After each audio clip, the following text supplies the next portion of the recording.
So the first surviving set of quintuplets were the Dion quintuplets. They were born in 1934 in Ontario, Canada. Please meet Yvonne, Annette, Cecile, Emily, and Marie. They were born to farmers, and immediately the Canadian government took these girls into custody. And they said that they did it to ensure their survival and to make sure that they weren't exploited. What happened from here is pretty odd, actually. The government actually took the girls and they built something called Quintland, which was a location for them to reside every day. There were caretakers, there were doctors, there were nurses, but importantly, they set it up so that tourists could come witness the girls in their daily habitat. The girls were returned to their parents at their age of 9, and they suffered for the rest of their days with a rather strained relationship from a pretty unusual upbringing. All of this, of course, brings me to blockchains, and I have some pretty unfortunate news. Every blockchain out there is nearly identical like quintuplets. We know it all, like we've seen all this, there's distributed ledgers, there's consensus mechanisms, smart contracts, transactions, it's all the same thing. And we're just tourists. We're sitting around watching and observing, trying to find differences between them. Actually, though, if you do look closely, you might start to see some differences between these. All blockchains are not identical. We understand there's different consensus mechanisms, speed of transaction, what's being built on each of them. Certainly for near AI as a very specific designation, every blockchain you're starting to see has a lot of information that is not identical. And so there is one thing I want to point out, though, that every blockchain does need, and every blockchain has to follow. They all need the same metrics to grow.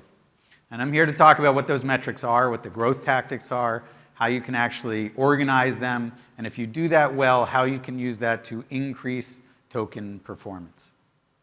So let's start with wallets. Wallets are something we all know a lot about. There's actually about 613 wallets across all of crypto. Maybe that's growing now as the market is starting to really enter bull stage, but there's about 613 million wallets out there, and they're not all created equal. So the way you make your blockchain successful is you start to understand which wallets are going to be performant and which ones aren't. As a matter of fact, if you increase wallet production to good wallets, quality wallets, we'll talk about what that means, by about 0.5%, if you grow quality wallets in your ecosystem, you grow market cap by about 1%, which can be rather large as scaling organizations. Now, wallets for most ecosystems follow a U-shaped curve. If you take 1 million wallets in most ecosystems, they're spending less than $200. And if you go all the way to the right, if you go up the U-shaped curve, you're only going to have about 2,500 spending 200,000 or more. Okay, that alone should tell you something. If you're looking at what wallets are going to be productive for you, you need to think about ones that are going to actually spend more. So think about this: if you had $100,000 to spend in order to access wallets or to bring wallets into your ecosystem, and you go after wallets that are scored a 1, which on that U-shaped curve, 0 to 15, 1 is all the way at the left, you're going to get maybe 25,000 wallets, and that might be interesting, and you might get some ROI in that, about 300% ROI. But if you went after wallets that were up the curve, 5 and above, you're going to get many less wallets, about 5,000 wallets, but you're going to get much more production, about $60 million worth of production, 11,000% return. So you want to start thinking about wallets in terms of scoring. Now, we happen to score every wallet across all of the ecosystems we deploy at Flipside. It's a 0 to 15 scale. There's many metrics that go into this, so you're seeing here some DeFi, things we all know. Do they behave well with tokens? What do they do with airdrops? Governance behaviors, things like that. If you look at actually wallets across ecosystem, you start seeing some interesting trends. The one in the upper right here is Base. Okay, the thing you might notice with Base is that there are a lot of 0 and 1s in Base. That's a big opportunity. They're pulling people in, but they're not quite activating them all the way through that funnel yet. I'm going to highlight 2 for you today because we're going to focus on 2 and how they compare. So Avalanche is this one, and this one right here is Near. Okay, so take a look at those, start thinking. I'm going to ask you to think for a second about the differences. We're going to talk about them, but you can see there's some differences in 0 to 15s across Avalanche and Near, and how that redeems itself in production. I'm going to show you exactly what that means. Okay, If there's one thing you want to take away from this presentation, font's a little off here, but if you want to take one thing away, it's this. It's the Flipside utilization funnel. This is what we run for every single blockchain that we partner with. At the top, you need awareness. That is measured by impressions. You move down into acquisition of wallets. You need those in your ecosystem, measured by new addresses. Underneath that, you need to produce those wallets, start getting them to run transactions. And then the thing that's most important that most blockchains don't think a lot about is retention. How are you sure that those wallets aren't leaving your ecosystem? How long do they stay in? If you can push through these things, you're going to get outcomes. So this isn't like fluff. This isn't like marshmallow fluff. This is real. You should pay attention to this if you're thinking about running wallets on your blockchain. On the right here are a whole bunch of our clients, so you can see the types of clients that we work with. And if you do this well, if you actually run this system well, you're actually going to do something pretty amazing, which is you're going to increase token performance. Okay, I'm going to show you what that means right here. The red line are Flipside partners. The gray line is a benchmark of BTC and ETH. Okay, this is price. Okay, so be very blunt about it. Flipside partners who run growth mechanics across their ecosystems outperform a benchmark of BTC and ETH by about 100%.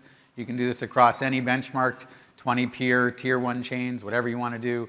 Basically, if you want to drive actual performance in tokens, you're going to start thinking in metrics of funnels like fluff. How do we do this? So we start with data. What we do is we curate data for ecosystems, we model and publish it, and we give it away entirely for free. The reason we do that is because data is the language by which people speak in crypto, and you want as many analysts and developers and builders using that data to do things, but that data requires activation in order for it to become valuable. Okay, so I'm going to show you what that means. The yellow line here is the price of a token after it is launched data on any platform, Flipside, Dune, Nansen, doesn't matter, any platform. And what happens to its price over time? You're going to notice at the beginning there's a promotional bump. Hey, data is now live on this platform. And then it sort of levels off. The purple line is when you drive growth mechanics. After about 120 days, you typically see about a 60% outperformance of token price if you're activating growth. So don't just launch data, make sure you're using production. I'm going to show you this in color and how this can work for Near. So this is a program, it's called Top N, and Top N compensates analysts who generate an insight that has a certain level of social reach. Top 10 of all social reach, they're going to get paid $1.50, $3 an hour in native token. So I'm going to show you this in color. The blue dots here are social impressions. Yellow is token price. This is after NearCon last year and after performance. So the first thing you'll note is the grouping of impressions early using NearCon and a whole bunch of other events. You see the token performance start to move. You see some downward pressure as impressions start to let up. And here's what's interesting is this grouping on the right. So the first bullet here is what we call a boost window, activating analysts to produce more and more content, beginning the top of that funnel. If you're following it all the way down, you can see actually here there's about a 63% increase in token price. This also works on the inverse. When tokens are decreasing, you can slow the token price performance. Number 2 here, the whole market went down about 14%, Near only went down about 9%, and then you boost again. Here's a 4% increase at the end of this cycle. Okay, so this is something people should be doing actively, figuring out how to create return for their assets. So let's go in practice for Avalanche, and then we're going to show this against Near for a second. So top of the funnel, Avalanche, we create actual impressions off these dashboards. You get about 3 million impressions. Non-random, these are targeted. These go to people who care about crypto, so people are going to pay attention to these insights and visualizations. You're going to use that to access and activate new addresses. About 23,000 new addresses will come in off about 3 million impressions. And what you want to do with those folks is do things like quests and do things to show that they're performant. But once you start scoring addresses, you don't want to treat everyone the same. You want to take those addresses and those that are going to be performant, those that are up in the 5s and 6s and 7s, you want to offer more things to do, maybe at a higher price. I'll give you $3 in token if you stake your assets. I'll give you more if you use a different liquidity thing, etc.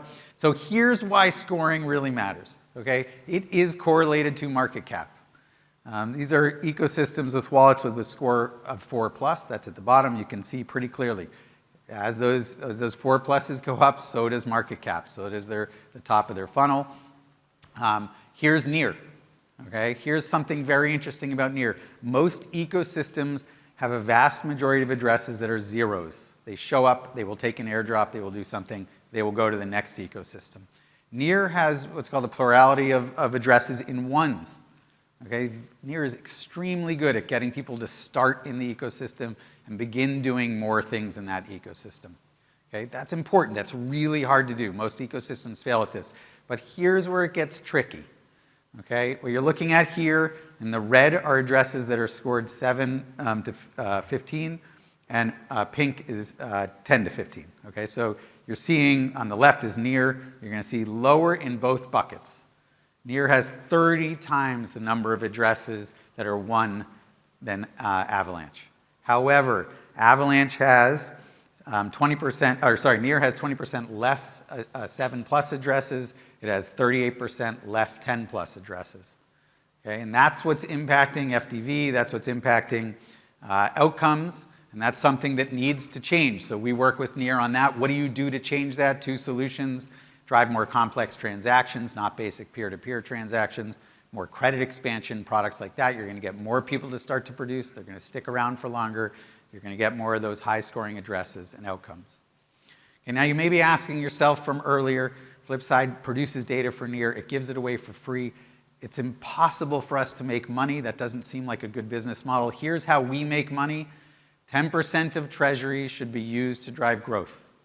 Right? We are a treasury business. We work with our partners. We get delegations from them. We become a validator in their network. We get delegations from them. We only hold assets for our clients. We are a treasury business. If we lift token prices for our clients, we succeed, they succeed. So their assets are delegated. We stake, we drive yield. Percent of that yield goes to us. The rest of that yield goes to incentivize this activation to make scores higher in an ecosystem. And that's how you use yield to go create outcomes. Okay, so in summary, last I'll tell you, we orchestrate growth for blockchains. That's all we do. We have a curated model data set, 150,000 analysts that activate. We go and we score everything. We then run the fluff model. We create token outperformance. Okay, so while all blockchains are not identical, we know that, we know it's true, they all do require the same growth funnel to succeed. Thank you.